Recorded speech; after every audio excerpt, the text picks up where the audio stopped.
Collector કચેરી નર્મદા ખાતે પ્રભારી મંત્રી શ્રી ભીખુભાઈ પરમારજીની અધ્યક્ષતામાં નર્મદા જિલ્લાના ગુજરાત પેટર્ન યોજનાની જિલ્લા કક્ષાની આયોજનની મિટિંગ હતી। ત્યારે નર્મદા જિલ્લામાં આદિવાસીઓના વિકાસ માટે ગુજરાત પેટર્ન યોજના અંતર્ગત 60 કરોડ રૂપિયા આવેલા છે। ત્યારે એ યોજનામાં અગાઉ અમારે ડેડિયાપાડા ખાતે મિટિંગ થઈ હતી, એમાં 17 કરોડ રૂપિયા ડેડિયાપાડાના છે અને 11 કરોડ રૂપિયા સાગબારાના છે।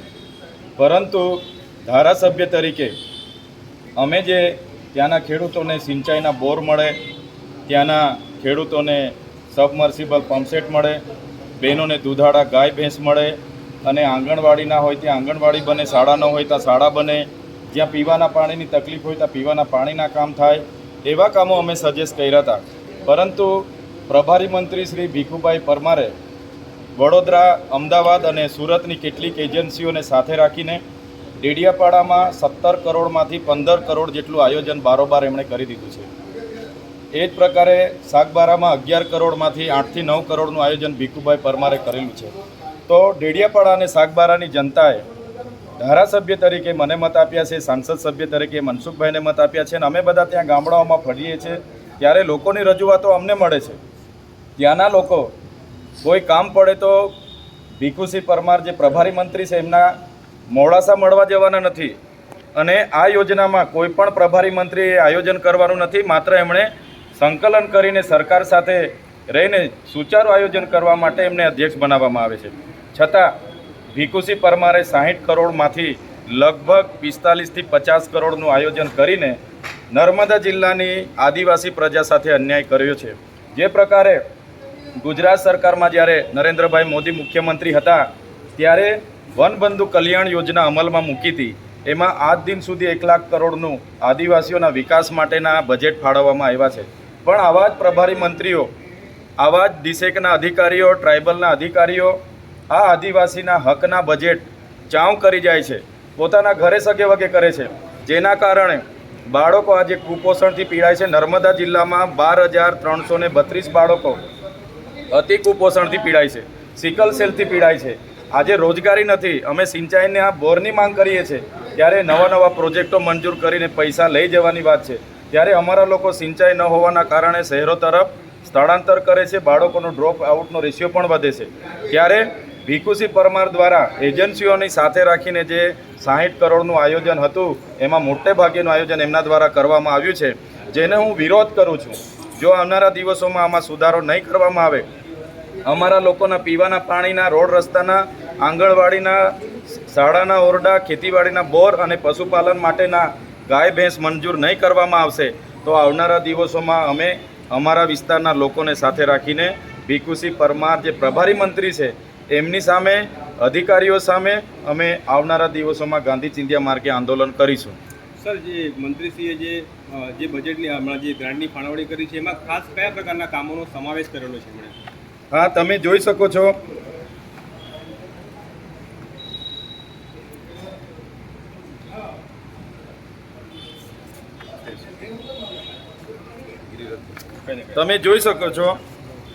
આમાં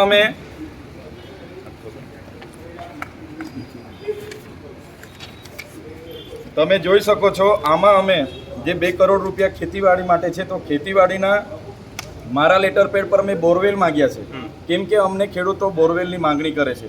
બીજું કોઈને મોટર ના હોય તો મોટરની અમે માંગણી કરેલી છે। એ જ પ્રકારે પશુપાલનમાં અમે ગાય ભેંસની માંગણી કરેલી છે। એ જ પ્રકારે સિંચાઈના લાભાર્થીઓ માટે અમે સિંચાઈના બોર વાઇઝ માંગણી કરેલી છે કે ખેડૂતોને સિંચાઈના બોર આપવામાં આવે।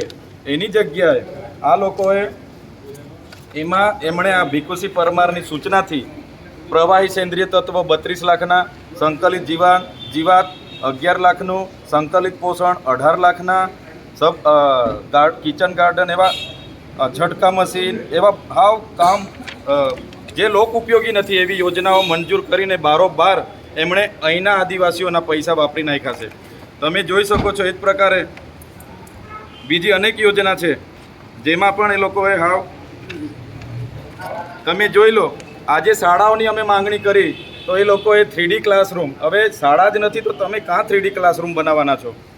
કુલર પૂરા પાડવા, હવે ઓરડા નથી તમે કુલર માટે ટાંકી કામ મૂકવાના છો? નડિયાવાડી નિહાળ છે અમારે ત્યાં હજુ જૂની. આસન પટ્ટા માટે આ 25 લાખ 20 લાખ આ 50 લાખ, શાળાઓ અપગ્રેડ કરવાના 50 લાખ, એટલે કલર મારવાના 50 લાખ. કઈ શાળાના? એટલે એમના લાગતા વળગતા કોન્ટ્રાક્ટરોના કહેવા પ્રમાણે, બહારના એનજીઓના કહેવા પ્રમાણે આ બધી ગ્રાન્ટ એમણે બારોબાર વાપરી કાઢી. મેં ડેડિયાપાડામાં 17 કરોડમાં આયોજન આપ્યું, માત્ર 50 લાખ જેટલા મારા આયોજન આવ્યું છે તે પણ આરસીસી રોડ એટલા મારા મંજૂર એમણે કર્યા છે. અને બીજું multipurpose shed, learning by doing kit, આ અમારા લોકોને જરૂર નથી. અમારા લોકોને શાળાના ઓરડાની જરૂર છે, આંગણવાડીની જરૂર છે, અમારા લોકોને સિંચાઈની જરૂર છે, અમારા લોકોને શિક્ષણની જરૂર છે, રોડની જરૂર છે. એની જગ્યાએ આ પ્રભારી મંત્રી દ્વારા એમના લાગતા વળગતા એનજીઓ એજન્સીઓને સાથે રાખીને નર્મદા જિલ્લાના આદિવાસીના વિકાસ માટેના 60 કરોડ રૂપિયામાંથી લગભગ 45 થી 50 કરોડનું આયોજન એમણે બારોબાર કર્યું છે. એમાં સાંસદશ્રીને પણ ખબર નથી, તાલુકા પ્રમુખે પણ હમણાં કીધું કે મને ખબર નથી. તો આ આયોજન અમને પૂછ્યા વગર કેમ ભીખુભાઈ પરમાર જેમણે પ્રભારી મંત્રીએ કર્યું, એ એક સવાલ છે.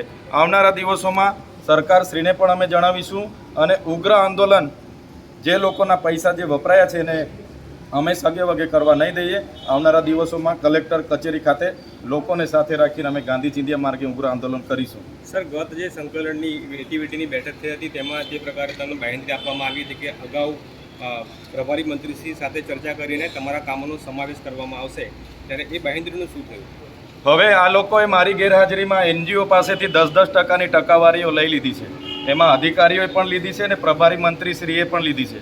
હવે કામ એમનાથી બદલાય એવું નથી. માત્ર એ લોકો મને આશ્વાસન આપે છે. આ ચોથી મિટિંગ છે, મને માત્ર બોલાવીને આશ્વાસન જ આપે છે કે થઈ જશે. આજે એક પણ ફેરફાર નથી કર્યો. એટલે ટકાવારી લઈને આ આયોજનો થયા છે. પણ હું સ્પષ્ટ કહેવા માગું છું, જે પ્રકારે ભૂતકાળમાં થયું છે, હું આ સમયે અમારા આદિવાસી લોકોના હકના પૈસા એ હું ક્યાંય છીનવવા નહીં દેમ. જે પ્રકારે નર્મદામાં આ રીતના પ્રભારી મંત્રીઓ કૌભાંડ કરે છે, મને લાગે છે આદિવાસી અંબાજીથી ઉમરગામ સુધીના તમામ જિલ્લાઓમાં આવા જ પ્રભારી મંત્રીઓ આ જ કૌભાંડ કરતા હશે એવું મને લાગે છે. સર, આપ જે ટકાવારીનો આક્ષેપ કરી રહ્યા છો 10%નો સીધો આરોપ છે પ્રભારી મંત્રી અને જે પણ જે અધિકારીઓ આ છે એમાં સંકલનમાં, કેમ કે આવા કોન્ટ્રાક્ટરો એનજીઓવાળા અમારે ત્યાં પણ આવે છે. અમને કહે છે કે તમારું લેટર પેડ આપો, અમે એમાં આ કામ મંજૂર કરીશું ને તમને એમાં આટલા આપીશું. અમે નથી. અમારા લોકોને બોર જોઈએ છે તો હું બોર જ આપું છું. અમારા લોકોને ગાય ભેંસ જોઈએ તો હું ગાય જ આયોજનમાં આપું છું. આ બિનજરૂરી યોજના હું આયોજનમાં આપતો નથી. Okay sir.